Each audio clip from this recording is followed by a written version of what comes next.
പിന്നെ പറയാമെന്ന് വെച്ച് കഴിഞ്ഞാൽ ചെറിയൊരു കഥയായിട്ട് പറയാം. ഞാൻ പോയതിൻ്റെ എക്സ്പീരിയൻസും ഇവിടെ ഷെയർ ചെയ്യാം. അപ്പോൾ ആ ദിവസം എങ്ങനെയാണെന്ന് വെച്ച് കഴിഞ്ഞാൽ ഒരു മാസമായിട്ട് ഒരു അനക്കില്ലായിരുന്നു, വീട്ടിൽ നിന്ന് ഇറങ്ങില്ല, പണിയെടുക്കില്ല, ഒന്നും ചെയ്യില്ലായിരുന്നു. അതിനുള്ള കാരണം എന്ന് വെച്ച് കഴിഞ്ഞാൽ ആക്സിഡൻ്റായിട്ട് കാലിൽ റെസ്റ്റ് എടുക്കില്ല. അതായത് കാലിൽ ഒരു സ്റ്റീലുണ്ടായിരുന്നു, കാലിൽ ഇഞ്ചുറി കിട്ടിയ കമ്പിൻ്റെ ആക്സിഡൻറ്റ്, ബൈക്ക് ആക്സിഡൻറ്റ് സ്റ്റീലുണ്ടായിരുന്നു. അപ്പോൾ അത് ഊരിൻ്റെ റെസ്റ്റ് എടുത്ത് ഒരു 3 ആഴ്ച റെസ്റ്റ് എടുത്ത്. അപ്പോൾ അങ്ങനെ റെസ്റ്റ് എടുത്ത് എൻ്റെ ഒരു ഭയങ്കര മൂഡ് ഓഫ് ആയിരുന്നു. എന്തിന് പണിയെടുക്കാനും പുറത്തേക്ക് ഇറങ്ങാനും ഒരു മടി അറിഞ്ഞു.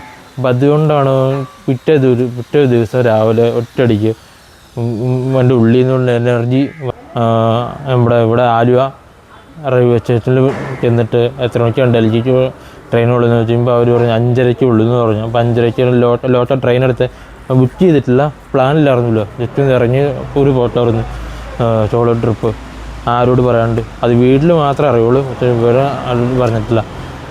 അപ്പോൾ അങ്ങനെ ഞാൻ ട്രെയിനിൽ കയറി പോകണ കഴിച്ച് തന്നെ വീട്ടിൽ മെസ്സേജ് ഞാനും ട്രെയിനിൽ കയറിയിരുന്നു. അപ്പോൾ ഉറച്ചറിയില്ല, പോകുന്നവരും ഉറച്ചറിയില്ല, ഒറ്റയ്ക്കായിരുന്നു ചെയ്തുകൊണ്ട്. അപ്പോൾ അങ്ങനെ യാത്ര ചെയ്ത് അവിടെ നിന്ന് തുടങ്ങി. അപ്പോൾ കയറിയപ്പോൾ തൃശ്ശൂർ വരെയും ഉണ്ടായിരുന്ന ഒരു ചേട്ടൻ എനിക്കൊരു സീറ്റ് തന്നു. ചേട്ടൻ തൃശ്ശൂരപ്പോൾ ഇറങ്ങി. അപ്പോൾ ആ സീറ്റ് തന്നെയായിരുന്നു 3 ദിവസം ഞാൻ പിടിച്ചെന്ന് വെച്ചാൽ ആ സീറ്റിലെല്ലാവരും കേരളത്തിന് പുറത്ത് കഴിഞ്ഞാൽ ഫുള്ള് ഭാഗന്മാരൊക്കെ ആയിരിക്കും. അപ്പോൾ അങ്ങനെ കമ്പനി അടിച്ചു, ഭാഗന്മാർ കമ്പനി അടിച്ചുകൊണ്ട് 3 ദിവസം സീറ്റ് കിട്ടി. ഞാൻ എണീറ്റ് പോയാലും സീറ്റ് അവർ പിടിച്ചു വെച്ചു. ഫുഡിലാണെങ്കിലോ ബ്രെഡ് ജാം 2 ദിവസം. 3-ാമത്തെ ദിവസം അവിടുത്തെ ചോറും മുട്ട കറിയായിരുന്നു. പക്ഷെ അവർ പറഞ്ഞു ഇതിനെ കഴിക്കണമെന്ന് പറഞ്ഞു. വെച്ച് കഴിഞ്ഞാൽ എനർജി ഉണ്ടാവുമല്ലോ.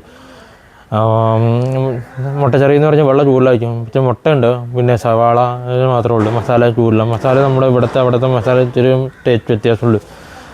വെള്ളം ചൂടിലായതുകൊണ്ടാണെന്ന് തോന്നുന്നു. അവർക്ക് ലാഭമാണല്ലോ. പിന്നെ നമ്മൾ ട്രെയിനിലും അവിടെ എല്ലാവരും പരിചയമായി.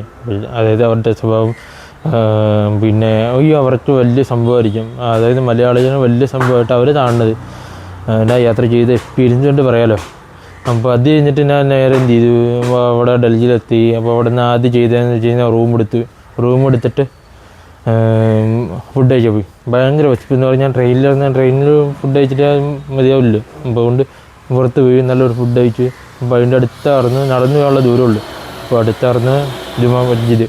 അപ്പോൾ അവിടെ നിന്ന് അടുത്ത് തന്നെ പോയിട്ട് അപ്പോൾ അവിടെ നിന്ന് സ്ഥലം കണ്ട് ഫോട്ടോ എടുത്തു. അപ്പോൾ നിങ്ങൾ വീഡിയോയിൽ കാണുന്ന പോലെ ഫോട്ടോ എടുത്തു. പിന്നെ അത്രയും തിരക്കായിരുന്നു അവിടെ, കുറേ ആൾക്കാർ കാണാനും പിന്നെ അവർ പർച്ചേസ് ചെയ്യാനുമുള്ള അത്രയും തിരച്ചിലായിരുന്നു. അപ്പോൾ ഞാൻ അതിൻ്റെ ഇടയത്തോടെ എനിക്ക് വേണ്ടി എനിക്ക് ആവശ്യമുള്ള സാധനങ്ങൾ വേണ്ടി ഞാൻ പർച്ചേസ് ചെയ്തു. ഞാൻ ഇവിടെ നിന്ന് ഉണ്ട് ചെയ്ത് ആദ്യം 2 ജോഡി ഡ്രസ്സാണ് ഉണ്ട്. ഇപ്പോൾ അതിൻ്റെ ഉള്ള ബാജിൽ അത്യാവശ്യം വലിയ വെയിറ്റ് ഒന്നുമില്ല, പുതപ്പുണ്ടായിരുന്നു ഇടാനുള്ള പുതപ്പ്. അതിൻ്റെയാണ് ബാജെന്ന് പറഞ്ഞ് വലിയ സൈസായിട്ട് തോന്നണം.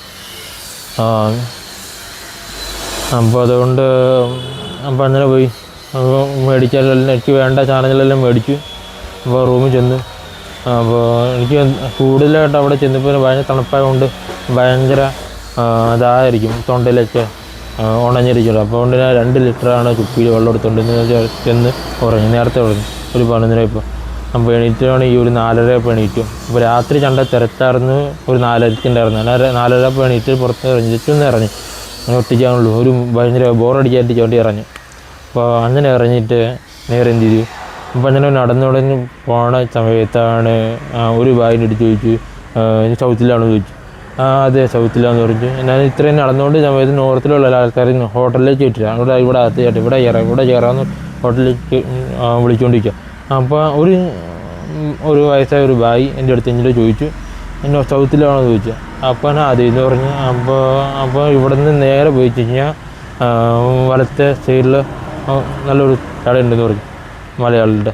അപ്പോൾ ഞാൻ ഓക്കെ. അപ്പോൾ ഞാൻ അവിടെ ചെന്നിട്ട് സംഭവം ചെയ്തു. അവിടെ നിന്ന് ഫുഡ് കഴിച്ച് മസാല ദോശയും അവിടെ മലയാളി നേർന്ന പുള്ളി തൃശ്ശൂർകാരൻ. അപ്പോൾ അവിടെ ഷെയർ ചെയ്താണ് അവിടെ ബിസിനസ് സ്റ്റാർട്ട് ചെയ്തേക്കുന്നത്. 2 പേരുണ്ട്. അപ്പോൾ അങ്ങനെ ഞാൻ ഫുഡ് കഴിച്ചു. നല്ല എന്നെ ഇവിടെ ഒട്ടും പ്രതീക്ഷിച്ചില്ല, ഇവിടെ മലയാളിനെ കടയുണ്ടെന്ന് ഒട്ടും പ്രതീക്ഷിച്ചില്ല. അപ്പോൾ ഞാൻ അവിടെ ഫുഡ് കഴിച്ചിട്ട് നേരെ എന്ത് ചെയ്തു, തിരിച്ച് റൂമിലോട്ടല്ല പോയി. തിരിച്ച് ഞാൻ തണുപ്പ് മുറ്റോടെ ചേരുമല്ലോ. അപ്പോൾ അതിൻ്റെ ഉള്ള സാധനങ്ങളൊക്കെ ഞാൻ മേടിച്ചു. തുപ്പിയും കണ്ണിലേക്ക് തണുപ്പ് വരുമ്പോൾ കണ്ണ് കുറച്ചുണ്ടായിരുന്നു. അപ്പോൾ അതിനും മേടിച്ചു. അപ്പോൾ ആവശ്യം ചാനൽ മേടിച്ചിട്ട് വീണ്ടും റൂമിലോട്ട് പോയി ഫീച്ചറൊക്കെ മേടിച്ചു. വീട്ടിലേക്കുള്ള ചാനലൊക്കെ ചുമ്മാ മേടിച്ച് വെച്ചു. വില കുറവില്ല. തിരിച്ചു വരുമ്പോൾ മേടിച്ചാൽ പറ്റാണ്ടായാലോ എന്നുള്ള കാരണത്തിന് തന്നെ മേടിച്ചു. അങ്ങനെ മേടിച്ചിട്ട് സംഭവം എന്ത് ചെയ്തു, അങ്ങനെയാണ്. അപ്പോൾ ഇത്രയാണ് ഈ വീഡിയോയിൽ ഇത്രയും ലെങ്ത് ആക്കണ്ടെന്ന് വിചാരിച്ചാണ് ഈ ആദ്യത്തെ എപ്പിസോഡ് ഞാൻ ഇവിടെ ഷെയർ ചെയ്തത്. ഇത്രേ ഉള്ളൂ. ഡൽഹിത്തെ കാര്യങ്ങളൊക്കെ. പക്ഷേ അടുത്ത എപ്പിസോഡ് ഷെയർ ചെയ്യാം. രണ്ടാമത്തെ എപ്പിസോഡ്. പക്ഷേ ലെറ്റ്സ് ഗോ.